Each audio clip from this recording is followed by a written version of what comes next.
Bienvenidos a lección 6. Haya en vosotros este sentir. Filipenses 2, 5 a 11. El texto encierra uno de los más grandes desafíos del Nuevo Testamento y una de las más grandes secciones doctrinales. El desafío invita a tener el sentir de Jesús. Haya pues en vosotros este sentir que hubo también en Cristo Jesús. Filipenses 2:5. La expresión haya, sentir, se traduce de phroneite, que significa pensar o formar o tener una opinión. Leemos que haya en vosotros esta mentalidad que también hubo en Cristo Jesús. Weymouth tradujo la frase así: haya en vosotros esta actitud que también hubo en Cristo Jesús. Pablo instó a los filipenses a estar unidos.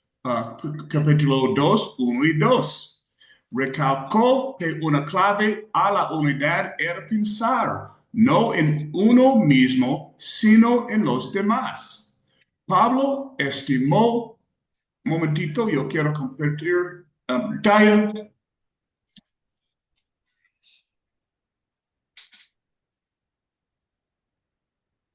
Pablo estimó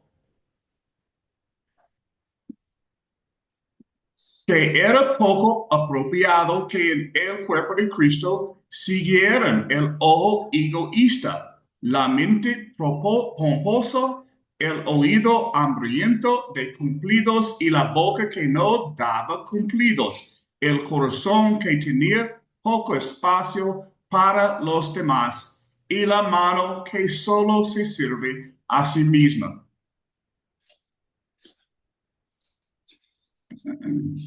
Para ayudar a sus lectores a comprender lo que el verdadero desprendimiento implicaba. Él señaló el ejemplo definitivo. Jesús, versículos 5 a 8. Pablo, en efecto, dijo: si vosotros tenéis la actitud de corazón del Señor, vosotros estaréis unidos, tendréis paz y armonía. El desafío que se presentó a los filipenses también se presenta a nosotros. Necesitamos tener este sentir que tuvo Cristo. A algunos de nosotros nos cuesta seguir las pisadas de Jesús. 1 Pedro 2:21. Porque no tenemos la mente de Jesús. El gran desafío del versículo 5 es seguido de un gran mensaje de versículos 6 al 11. Estos versículos componen una de las más significativas aseveraciones jamás hechas relacionadas con Jesús. Gerald Hawthorne llamó a este pasaje la sección más importante de la carta a los filipenses y la declaró una gema cristológica que no encuentra paralelo en el Nuevo Testamento. Muchos creen que Filipenses 2, 6 a 11 es un himno primitivo. Se ha llamado el himno dedicado a Cristo. El pasaje se divide naturalmente en dos partes: la humillación de Cristo y la exaltación de Cristo. La primera sección ilustra lo que significa tener el sentir de Cristo. La segunda insinúa por qué es importante tener tal sentir. Estemos advertidos de esto. Este no es solo el pasaje más importante de Filipenses, sino que también es el más polémico.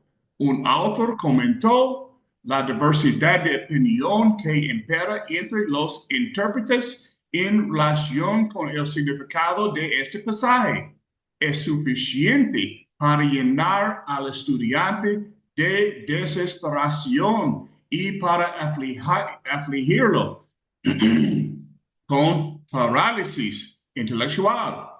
Los comentaristas tienen problemas con el significado de las palabras griegas que se traducen por forma, cosa a que aferrarse, despojó y así por el estilo, aunque hay polémica en cuanto al significado de las palabras, es poco la polémica en cuanto al mensaje del pasaje. Jesús nos amó tanto que estuvo dispuesto a dejar el cielo para venir a la tierra a morir por nosotros. A medida que avancemos por estos versículos, trataré de ser tan comprensible como pueda y evitaré la polémica hasta donde me sea posible. Sin embargo, le dedicaré más tiempo del normal al texto griego y puede que usted tenga que considerarlo seriamente. Si a usted no le gusta mucho esforzarse mentalmente, puede pasar a la lección que sigue, pero espero que no lo haga. Si lo hace, se perderá la enseñanza más importante de la Biblia sobre Jesús. Momentito.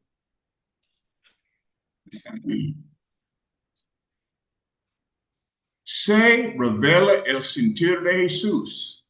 Es desinteresado y se despoja a sí mismo.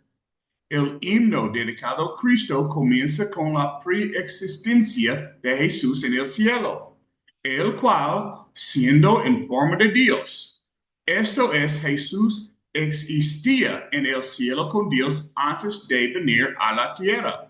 Otros pasajes que se relacionan con su preexistencia incluyen Juan 1 y 2, Juan 17, 5, 2 Corintios 8 y 9, Colosenses 1, 15 a 17 y Hebreos 1, 2 a 3.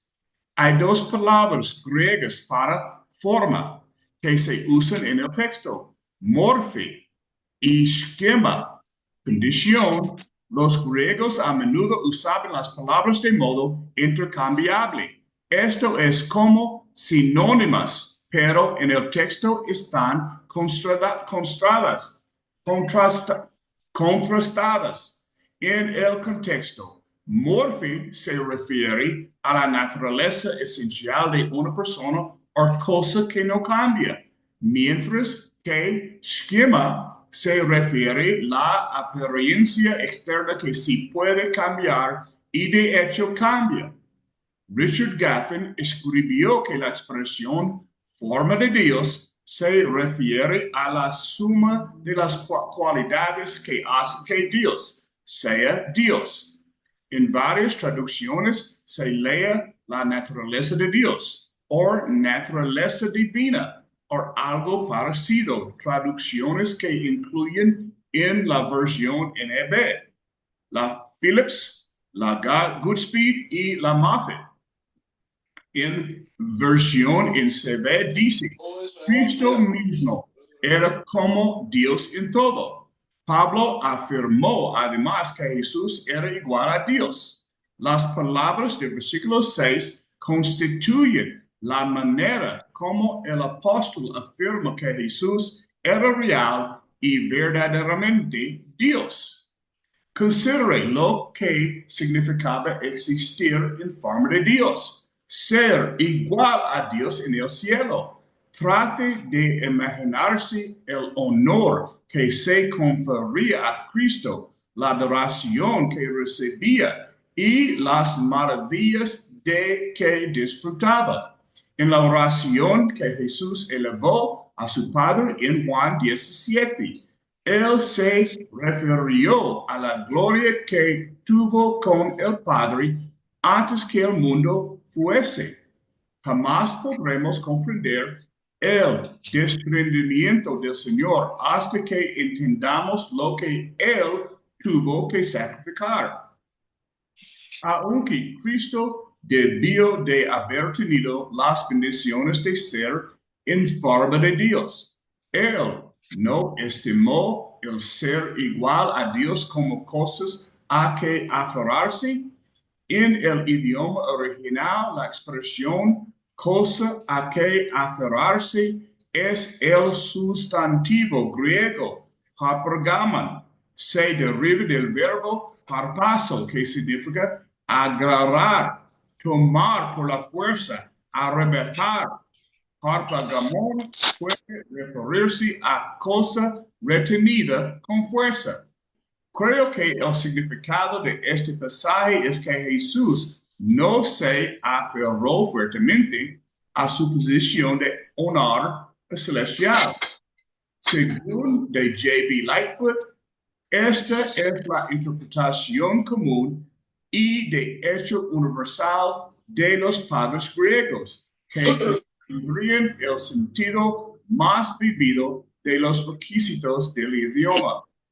Los predicadores han usado la ilustración de dar un hueso a un perro hambriento. El perro se agarra con toda su fuerza. Si usted trata de quitarle el hueso, por más que tire y jale, no se desprenderá de él. ¿Por qué? Porque teme perder el hueso. No fue este el sentir de Jesús. En lugar de aferrarse a su estatus celestial, Cristo estuvo dispuesto a desprenderse de él con el fin de poder venir a la tierra a morir por nosotros. En tiempos recientes, una variación de esta idea se ha vuelto popular. Jesús no estimó el ser igual a Dios como cosa a que aferrarse para su propio provecho. Cuando leemos acerca del desprendimiento del Señor, necesitamos aplicar personalmente la enseñanza. Pregúntese usted, ¿hay algo a lo cual me aferre, algo que agarre con fuerza, algo de lo que tenga necesidad de desprenderme para que pueda servir mejor a Dios y al hombre? Sino que en lugar de aferrarse a su posición celestial, Jesús se despojó a sí mismo, tomando forma de siervo, hecho semejante a los hombres. Versículo 7. La frase se despojó ha cautivado a los eruditos. Ha sido una encendida polémica la que se ha suscitado en torno a la interrogante. ¿De qué se despojó él? La palabra griega que se traduce por despojar, eskenos, dio lugar a llamada teoría kenótica de la encarnación, la cual enseña que cuando Jesús vino a la tierra, él se despojó a sí mismo de su deidad básica, de todos o la mayoría de sus cualidades divinas. Esta postura de la frase se despojó a sí mismo, un significado que no tiene y contradice otros pasajes que enseñan claramente que mientras anduvo sobre la tierra, Jesús siguió siendo Dios. Juan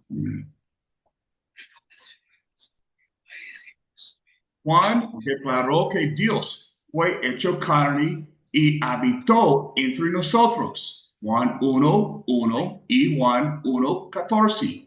El ángel dijo a José que Jesús sería llamado Emmanuel, que traducido es Dios con nosotros. Mateo 1:23. Tomás llamó a Cristo Señor mío y Dios mío. Juan 20:28.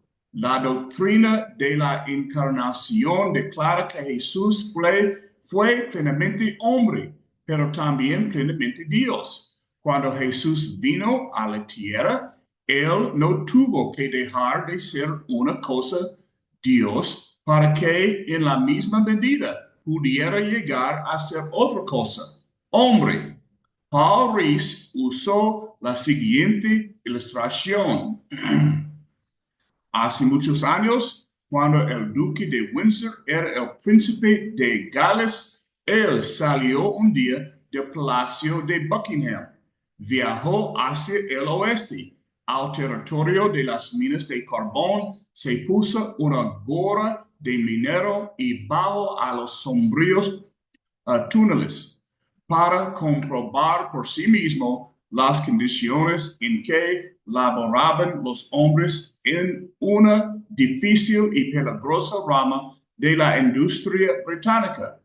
Como miembro de la familia real, él seguía siendo príncipe en la misma medida que lo era cuando, perdón, Rolando ya viene, cuando vivía en un palacio en Londres, pero si bien su igualdad esencial con la realeza permanecía intacta, ya no había una igualdad en cuanto a experiencia. Había consentido en participar de experiencias que jamás vinieron a él cuando estuvo en medio de las elegancias y las exenciones del palacio. Volvamos a la pregunta de qué se despojó a sí mismo Cristo. Las conjeturas han abundado. Es evidente que las traducciones como la KJV creyeron que él se despojó de su reputación celestial. La nota al margen de la versión NASB dice, hizo a un lado sus privilegios. J.B. Lightfoot escribió en él que él se despojó de las glorias, las prerrogativas de la deidad, en vista de que el pasaje no especifica las cualidades de que se despojó él mismo. Es poco provecho el que obtendremos de la explicación. Es probable que la mujer se tomara la última parte del versículo 7 como la explicación de la primera parte del versículo. Él se despojó a sí mismo al tomar forma de siervo, hecho semejante a los hombres. En la versión CJB dice que se despojó a sí mismo en el sentido de que tomó la forma de esclavo. Énfasis nuestro, servicial y compasivo. La expresión siervo del versículo 7 es traducción de doulos, la palabra griega para esclavo. El término que se traduce por forma en ese versículo es el mismo que se usa en el versículo 6. En el cielo, Jesús tenía todas las cualidades de Dios. En la tierra, él asumió todas las cualidades de un esclavo. Jesús no nació propiamente dentro de una clase de los esclavos de su tiempo, pero se hizo a sí mismo un esclavo en el sentido de que dependía totalmente de Dios y obedecía a éste. Como resultado de ello, Cristo también fue esclavo de las necesidades de la humanidad, especialmente de la necesidad de salvación. Muchos pasajes hablan de la condición de siervo de Jesús. Vea Mateo 20:28, Marcos 10:45 y Lucas 22:27. Una excelente ilustración de Jesús como siervo la constituye la ocasión en que él lavó los pies de los discípulos. Juan 3:5. El contraste es debido. Jesús había pasado de ser igual a Dios, la más alta posición inmanejable, a ser un esclavo, la más baja posición imaginable. Nos recuerda las palabras de Pablo que se recogen en 2 Corintios 8:9. Por amor a vosotros se hizo pobre siendo rico. El viaje de descenso de Cristo comenzó cuando fue hecho semejante a los hombres. Filipenses 2:7. Antes del fin del siglo I, algunos trataron de usar la palabra semejante para enseñar que Jesús era como los hombres, pero que en realidad no era un hombre. En otras palabras, que él jamás fue realmente humano. Juan combatió esa idea errónea cuando dijo que Jesús fue hecho carne. Juan 1:14, énfasis nuestro. Y cuando escribió, todo espíritu que confiesa que Jesucristo ha venido en carne es de Dios. Primero Juan 4:2, énfasis nuestro. Muchos pasajes recalcan que la humanidad de Jesús no fue una ilusión, sino una realidad. Por ejemplo, el autor de la carta a los Hebreos dijo que él vino a ser en todo semejante a sus hermanos. Hebreos 2:17. La expresión ser semejante de Hebreos se traduce de la misma raíz griega la palabra que se traduce por semejante de Filipenses 2:7. No podemos saber con certeza porque Pablo usó la palabra semejante en 2:7.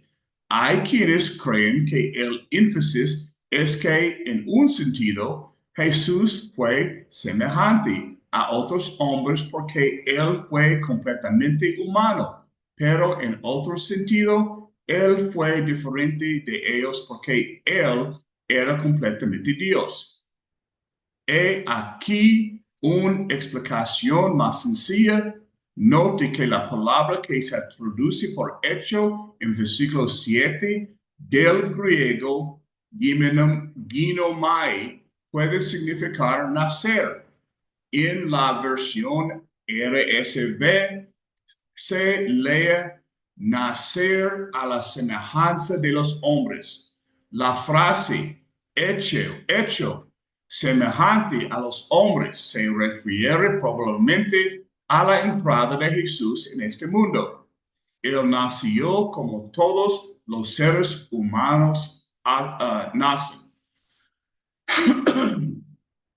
No es aquello en lo que se diferencia Jesús de los hombres, lo que se recalca en versículo 7, sino lo que lo hace semejante. Cristo pudo haber sido hecho semejante a un ángel y la humanidad se habría maravillado. Podía haber sido hecho semejante a Dios y la humanidad lo hubiera adorado. No obstante, si él había de cumplir su misión, tenía que ser hecho semejante a los hombres. Ve Romanos 8:3. En vista de que Jesús fue hecho semejante a nosotros, él se puede compadecer de nosotros y ayudarnos. Vea Hebreos 2:17 y 4:15. Más importante que lo anterior, él pudo morir por nosotros. 1 Corintios 15:3. ¿Por qué tuvo Jesús que llegar a ser carne para poder morir en lugar nuestro? Un autor propuso la ilustración de un hombre que tiene que meterse en el lodo para poder sacar a alguien del fango, o la de un hombre que tiene que meterse en el agua para poder salvar a otro de ahogarse. Sin embargo, cualquier ilustración es insuficiente. Jamás podremos entender en su totalidad porque fue necesario que Jesús fuera hecho semejante a los hombres, pero esto es lo que la Biblia enseña y lo aceptamos por fe. La identificación de Cristo con la humanidad continúa en el versículo 8. El versículo comienza diciendo, y estando en la condición de hombre. La palabra griega que se traduce por condición, shema, es la segunda palabra para forma que se usa en el texto. Como se hizo notar anteriormente, esta palabra se refiere a la apariencia externa que puede cambiar y que cambia. La naturaleza esencial de Jesús, morfe, jamás cambió, pero cuando pasó de la niñez a la adultez, su condición, o shema, sí cambió. Se nos recuerda de la vida y el ministerio de Cristo, cuando anduvo en medio de los hombres como hombre, cuando abrazó el dolor y la aflicción de ser humano. Vea Isaías 53:3. Hago una pausa para reflexionar sobre lo que Jesús sacrificó para venir a esta tierra. En mi mente trato de trazar paralelos. ¿Qué significaría para un atleta de clase mundial perder el uso de sus piernas? ¿Qué significaría para un artista perder sus ojos? ¿Qué significaría para cualquiera de nosotros llegar a quedar cuadripléjico, incapaz de usar los brazos y las piernas? Incluso cuando planteo estas preguntas, me doy cuenta de cualquier comparación es lamentablemente insuficiente. Ni siquiera puedo comenzar a entender qué significaría disfrutar de las glorias del cielo y luego, de repente, hallarse uno encasillado en la cárcel débil que sufre corrupción de la humanidad. Solo atino a dar gracias a Dios de que Él estuvo dispuesto a hacer tal sacrificio por mí. Un momentito.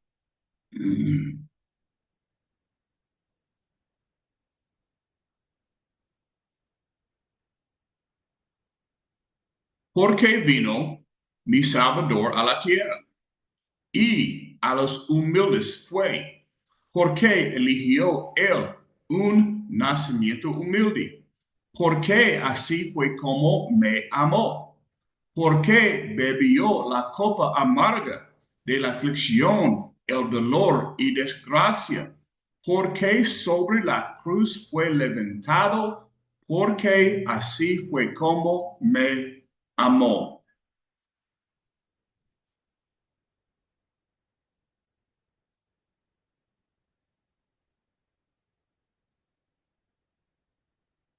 Tito,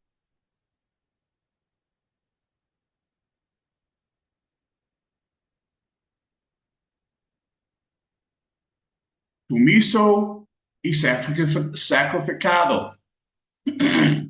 Estar en la condición del hombre no fue el fin del viaje de descenso de Cristo.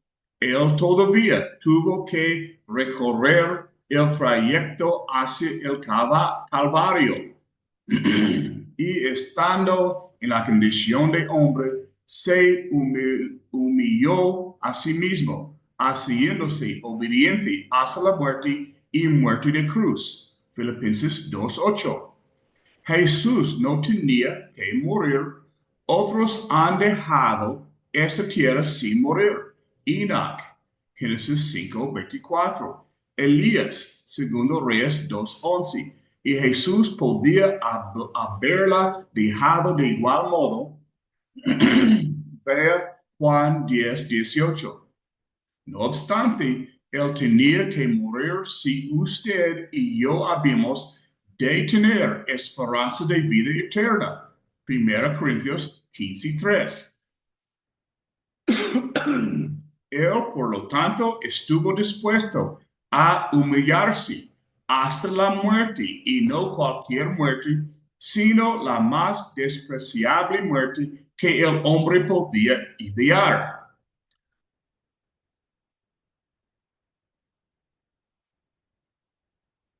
Él,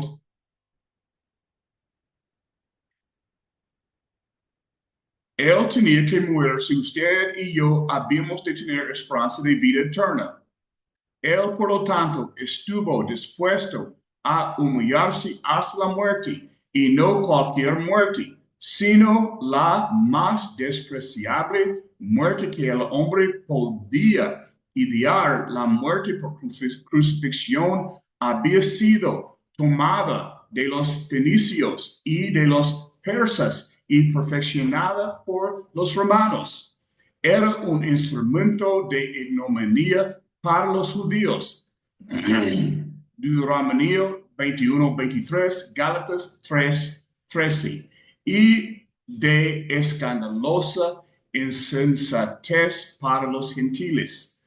En la culta sociedad romana, la palabra cruz era una obscenidad que no debía pronunciarse en conversación. La cruz era el más bajo nivel de la degradación humana, el último peldaño de la escalera que baja del trono de Dios, que hizo que Jesús estuviera dispuesto a sufrir tan humillante y dolorosa muerte.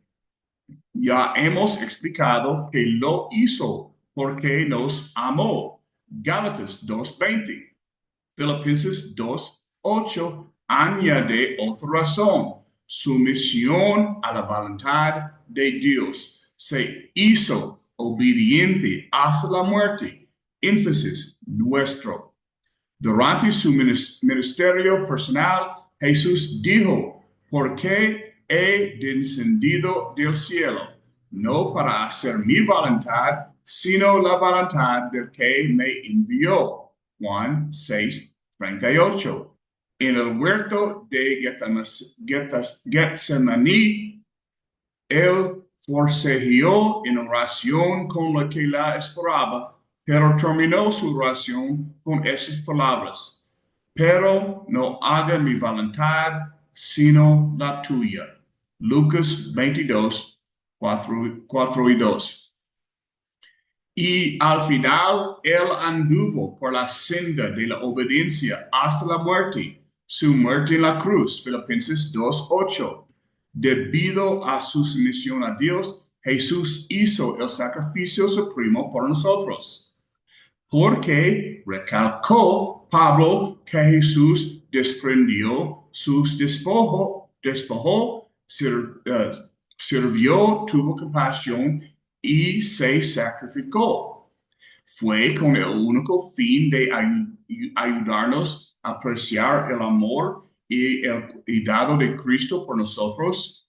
El mensaje debería tener este efecto en nosotros, pero el propósito de Pablo no fue enseñar teología, fue cambiar vidas. Él deseaba que los filipenses supieran que para tener armonía, paz y unidad, ellos necesitaban ser como Jesús. Él les pidió que anduvieran por la senda que ya había andado el mismo Cristo. El Espíritu Santo quiso que supiéramos que nosotros también debemos observar el sentir de Jesús. El desafío del Señor para sus discípulos es un desafío universal. Momentito.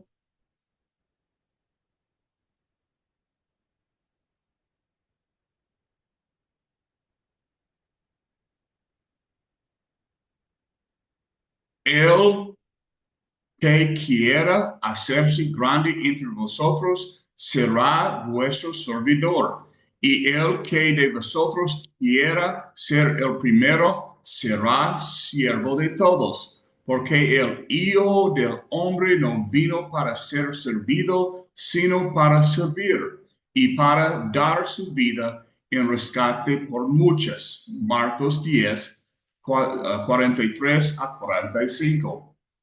Jesús también dijo, si alguno quiere venir en pos de mí, niéguese a sí mismo y tome su cruz y sígueme. Mateo 16, 24. Lamentablemente, muchos de nosotros deseamos la corona sin la cruz, o como lo expresa un autor, deseamos ser bendecidos sin ser heridos. Qué difícil es aprender a apartar de nosotros nuestros pensamientos. Uno de los cánticos que yo conozco y que más invita a reflexionar lleva por título Nada de mí y todo de ti. El cántico comienza diciendo, oh, el amargo dolor y aflicción que una vez pudo ser, cuando yo orgullosamente dije a Jesús, todo de mí y nada de ti. La segunda estrofa dice algo de mí y algo de ti, mientras que la tercera avanza hacia menos de mí y más de ti. Por último, la última estrofa dice, más alta que los altos cielos, más profundo que el profundo mar, Señor, tu amor por fin venció, nada de mí y todo de ti.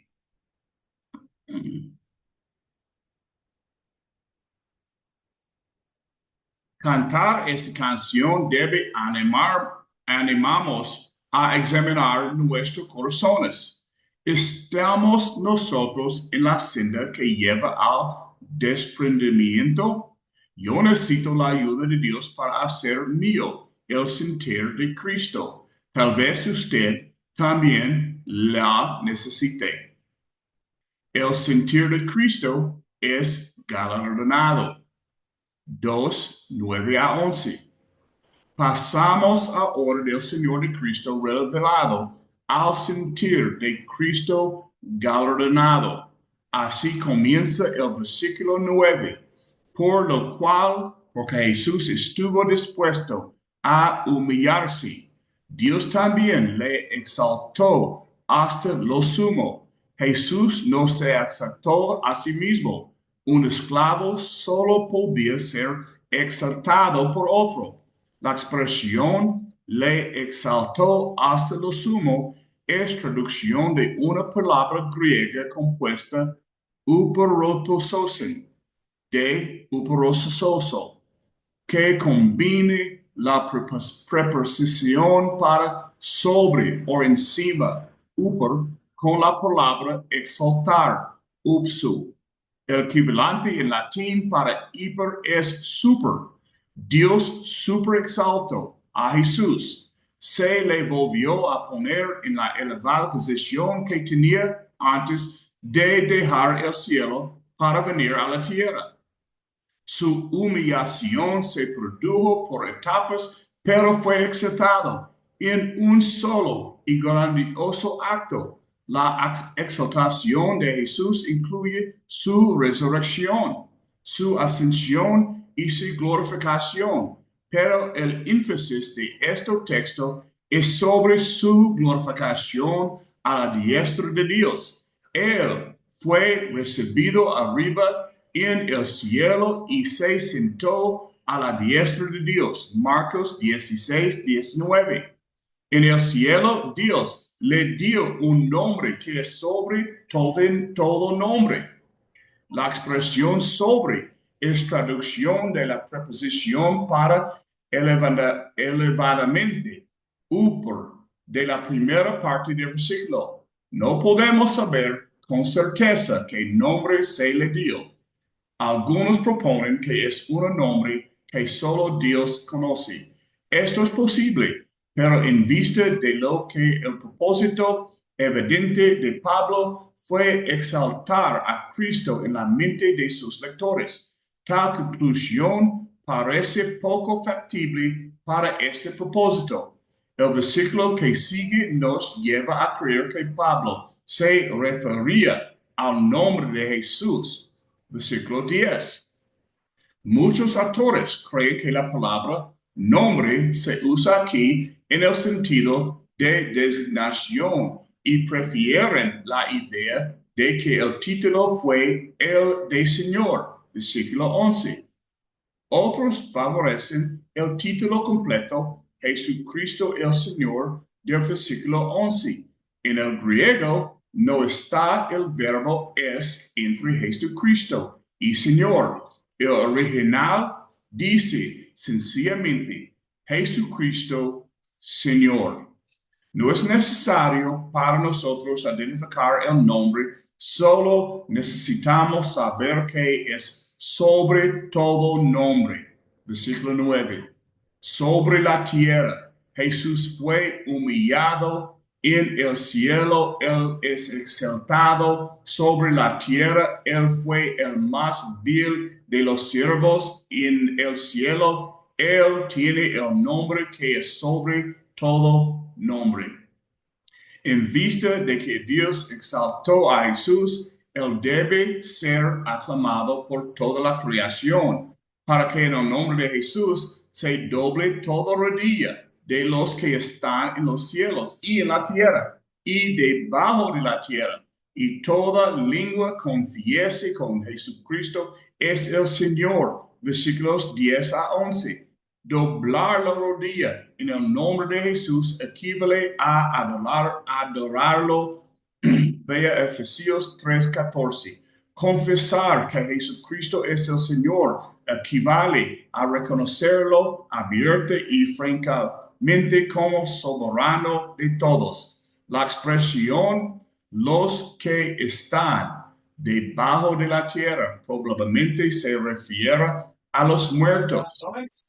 Vea Romanos capítulo 9. La enumeración en 3 niveles de los que están en los cielos y en la tierra y debajo de la tierra constituye una forma llamativa de decir que en vista de que el señorío de Jesús es cósmico y universal, todo el mundo en todo lugar debe confesarlo. Hoy hay muchos que rehúsan hacer esto, pero al final todos lo reconocerán como Señor, hayan deseado hacerlo o no. El pasaje termina con la expresión en el sentido de que todo esto será para gloria de Dios Padre. Versículo 11. La gloria de Dios es siempre el objetivo, el propósito final de todas las cosas. Será para la gloria de Dios porque cuando Cristo es glorificado, Dios también es glorificado. Además, Dios es glorificado porque por su ejemplo divino. Jesús demostró que la verdadera naturaleza de Dios no es tomar, sino dar. Ánimo, ¿qué lección o lecciones habían de aprender los filipenses de los versículos 9 a 11? El hecho de que Jesús es Señor debe haber sido una poderosa razón para que ellos siguieran su. Creo que en estos versículos también está implícito otro incentivo. En vista de que Jesús fue exaltado después de humillarse a sí mismo. Si usted se humilla a sí mismo y pone a otros en primer lugar como Él los puso, al final usted también será exaltado. Fred Craddock dio este esqueto, resumen. Ser última hora para ser primero después. Algunos objetan tal conclusión al censurar la superficialidad que ven en tal motivación. Sin embargo, el concepto del galardón se encuentra a menudo en los escritores. Vea Mateo 25:21. Junto con la promesa específica de la exaltación seguida a la humillación. Mateo 23:12, Lucas 14:11. Cuando vamos por la vida, cuando hacemos frente a los problemas, cuando tomamos decisiones, el Señor desea que siempre consideremos el factor E. ¿Qué es el factor E? El factor eternidad. Esta vida es demasiado breve e incierta. Job 14:1, Santiago 14. Al forcejear con opciones, deberíamos preguntarnos, ¿qué consecuencias tendrá esa decisión en la eternidad? Porque debemos, usted y yo, hacer todo lo posible por cultivar el sentir que hubo en Cristo Jesús. Debemos hacerlo para obedecer al Señor, para hacer todo lo que podemos como cristianos y para fomentar la paz y la armonía dentro del cuerpo de Cristo. Al mismo tiempo, qué maravilloso es darnos cuenta de que si nos humillamos a nosotros mismos, nosotros también algún día seremos exaltados.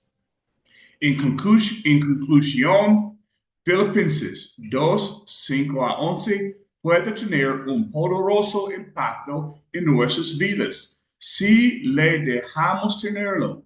Alguien ha comparado estos versículos con los poderosos rayos del sol. El sol puede bendecir nuestras vidas o podemos escondernos de él en una habitación cerrada y oscurecida. El sol todavía estará allí, pero solo conoceremos la penumbra y el frío. Es mi oración que usted no desentenderá estas maravillosas verdades de Filipenses 2:5-11, sino que las abrazará. Ellos pueden cambiar su vida. Ok, es tiempo para discusión y preguntas. Momentito. Yo tengo un momentito.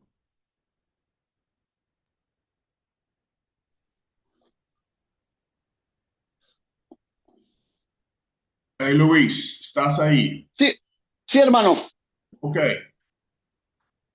¿Qué significa Ah, tener la misma actitud que tuvo Cristo Jesús? mire, hermano, hay algo tan poderoso en estos versículos que, que te llevan a pensar entre lo que es religión y cristianismo. En el cristianismo tenemos que ser igual que quién, tenemos que imitar a quién, tenemos que imitar a Cristo, tenemos que tener la misma actitud de Cristo. Sin embargo, en la religión tenemos escalas, escalafones, galones, gente muy grande a quien hay que besarle la mano, gente muy chiquita que se arrastra por el piso. En resumen, no veo a Cristo en la religión, pero sí veo al Señor de la Biblia en la obediencia a tener la misma actitud de Cristo. Cristo siendo igual al Padre, ¿cómo es posible que Él se haya humillado tanto a venir a nacer en un pesebre? La actitud de Cristo fue muy linda y es la única forma, la forma en que Dios quiere comunicarse con nosotros. Él quiere comunicarse con nosotros, pero no a través de la religión, sino a través de su Hijo, en una relación directa de corazón a corazón. Y la misma actitud de Cristo, hermano, es sencilla, es la humildad, es darle lugar a Dios en todo en la vida, es no tomarse las cosas que vienen, porque no sabemos cómo vienen cada evento a nuestra vida, no sabemos por qué vienen, pero sí si tenemos la confianza y la actitud de Jesús, podemos bajar la cabeza y esperar en el Señor. Eso es tener la actitud de Cristo, la humildad, hermano, en nuestras vidas. Adelante, Rocky. Ok. ¿Cómo puede esta actitud influir en tus interacciones diarias con los demás? Yo estaba hablando el otro día con los hermanos en Cuba y me decían, está difícil, es difícil. Y yo les decía, ¿Y ustedes creen que acá se está mejor? Realmente, en el único lugar donde va a haber paz y sosiego es en el Señor Jesús. Yo estaba viendo la actividad que cada iglesia tuvo y cómo en los últimos días del año, que fue tan lindo de que todo el mundo pudo estar en comunión, hermanos con hermanos. Y mientras yo les decía a estos hermanos, y mientras ustedes gozaban la papeleta, yo tenía que trabajar 12 horas, descanso 12, trabajo 12, descanso 12, hasta el día 31. Entonces, no veo el decir esto está duro. La vida es dura si no tienes al Señor Jesús. Ahora, lo más lindo que podemos tener es la confianza de que sabemos que somos hijos suyos, sabemos que fuimos bautizados, sabemos que su sangre corre por nuestras venas y sabemos que somos importantes porque somos sus hijos. Y de la misma forma que nosotros amamos a nuestros hijos, el Señor nos quiere a nosotros. Entonces, yendo para lo que me pregunta Rocky, es ¿cómo puede influir en nuestras interacciones? Es muy sencillo, hermano. Jesús lo dice en dos partes. Ama no solamente a tus hermanos y amigos, sino también a tus enemigos. Y es difícil, es muy difícil amar al que te viene a hacer daño. Pero de una forma u otra nos pasa como José. Cuando José es enterrado, los hermanos lo tiran al pozo por envidia o por lo que sea. Cuando José sale y él viene, ya él llega al premierato, él llega a la posición más alta, porque su confianza estaba en el Señor y estaba en el plan del Señor. Él, como un niño mimado de su papi, nunca hubiera ido a este Egipto, pero sin embargo había que patearle el fondillo para poder sacarlo de allí, de su zona de confort. Así nos pasa a nosotros también, hermano. Dios tiene un plan para cada uno de nosotros. Y a veces las cosas malas que aparentemente pasan en nuestras vidas es para un bien bueno, es para un bien lindo y un futuro bonito. Así que no vamos a decir esto está malo. Vamos a decir, como decían los profetas, heme aquí, Señor, ¿qué tú quieres que yo haga? Y eso hace la diferencia. Adelante, Rocky. Ok, versículo 8 describe la obediencia de Jesús hasta la muerte y la muerte de la cruz. Y tú recuerdas en Getsemaní, cuando estaba orando, él dijo, no mi voluntad, pero tu voluntad. So, pregunta, ¿cómo te inspira su obediencia a permanecer fiel en circunstancias difíciles?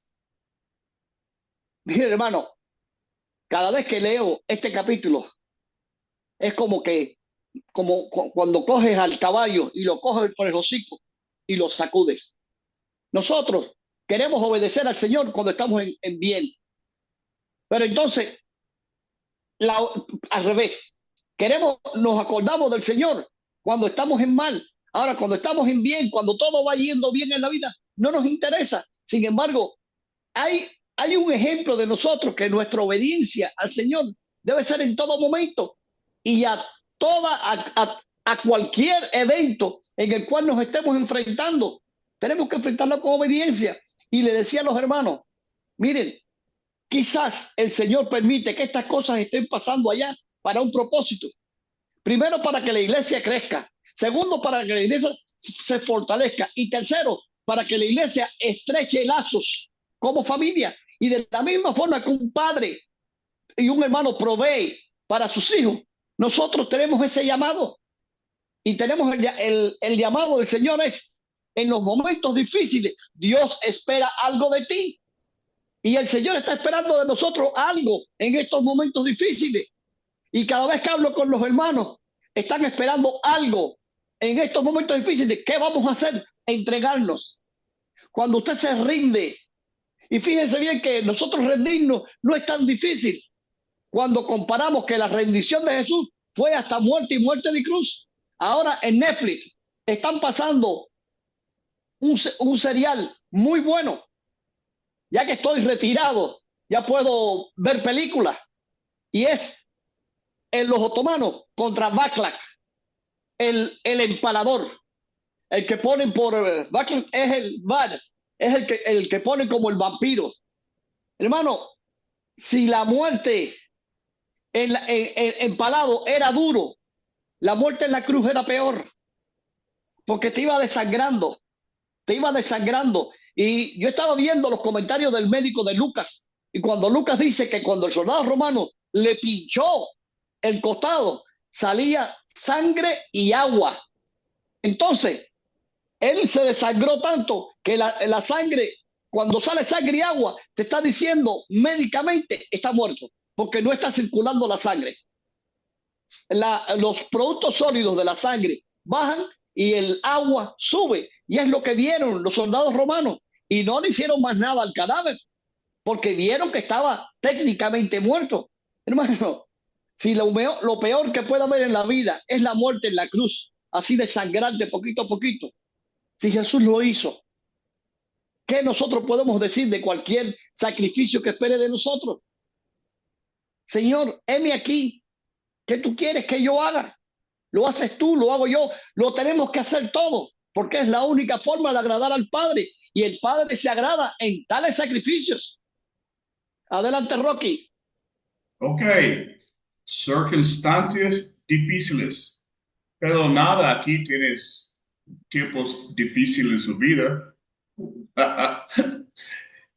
Cuando era niño, mi papá me dijo, es Rocky, vida es difícil, acéptalo y ser más fuerte, porque cada persona va a tener problemas, tiempos difíciles, si tú estás siguiendo a Dios, cuando yo miro atrás de mi vida, yo puedo ver cuando yo tengo o tenía un tiempo difícil en mi vida, es solo Dios está preparándome para algo mejor o está moviéndome, ¿es correcto? A un lugar mejor. Es parte del proceso.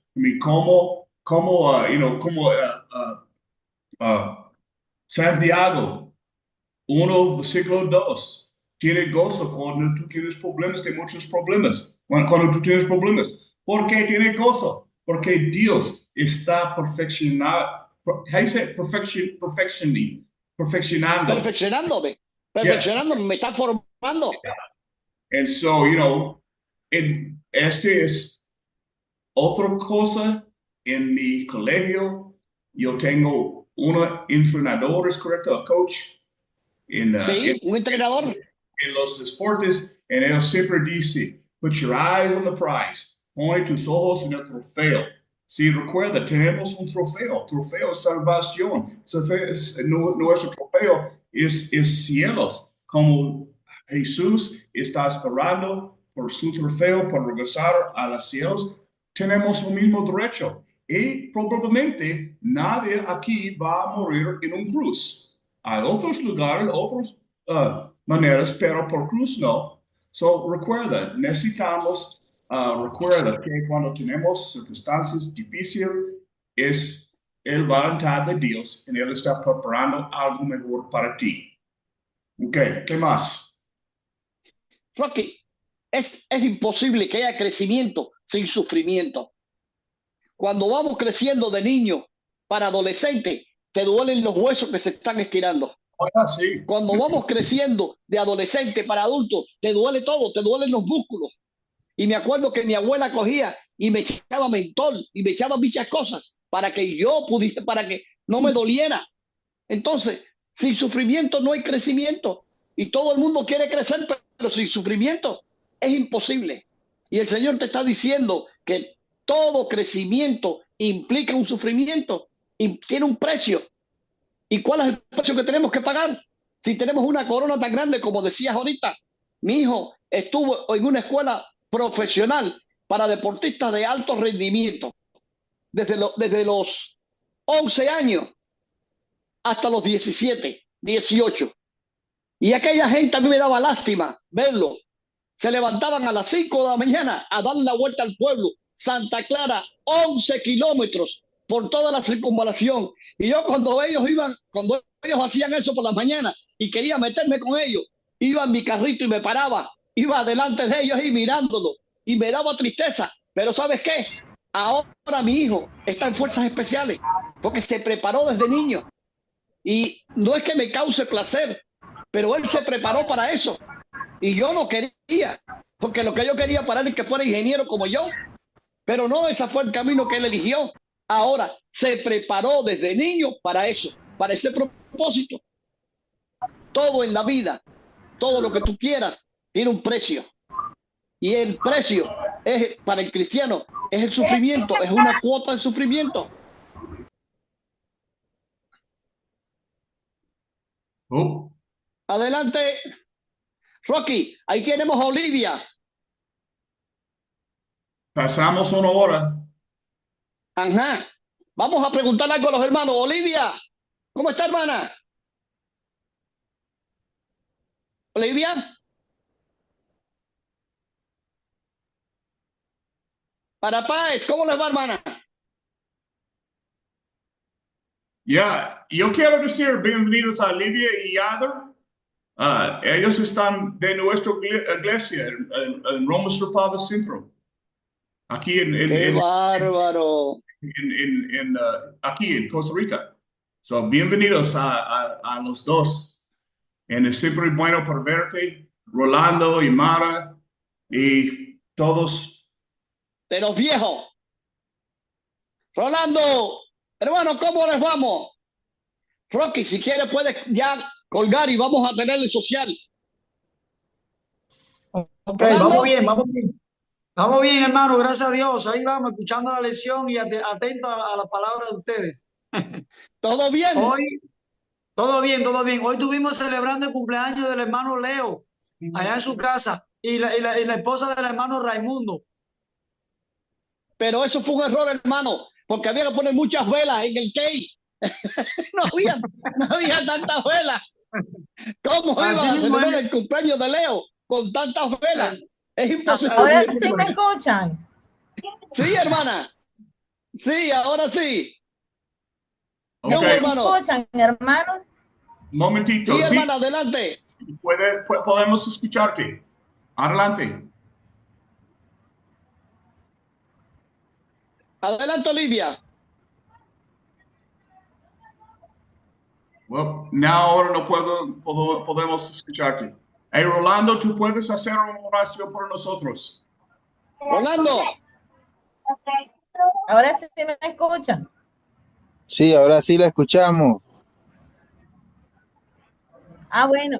Ah, bueno, es que soy bastante novata en esto de la computadora. en eso somos todos, Mucho hermana. gusto, hermano. Ya en otra ocasión creo que Nosotros, saludamos. la generación de nosotros, no es la generación de los electrónicos ni tecnología. Eso fue estos muchachos. Ah, está Yader también. Hola, Yader. Hola, hermanita.